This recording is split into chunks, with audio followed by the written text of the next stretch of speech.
Τώρα που λείπει η κόρη, βρήκα την ευκαιρία και τρύπουσα στο δωμάτιό της, γιατί της έχω πάρει κάτι και δεν ήθελα να το δει. Έχει εδώ πέρα θήκη για πινέλα και της έχω πάρει κάτι πάρα πολύ ωραίο και ήθελα να το δείξω και σε εσάς. Της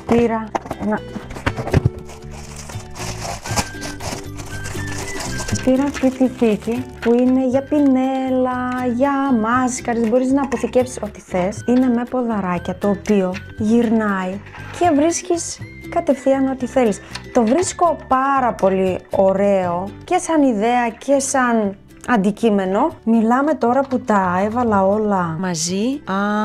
Νομίζω πως ζήλεψα. Θα πάρω κι εγώ μία τέτοια. Πιστεύεις ότι σταμάτησα μόνο σε αυτό? Όχι. Πήρα και κάτι άλλο.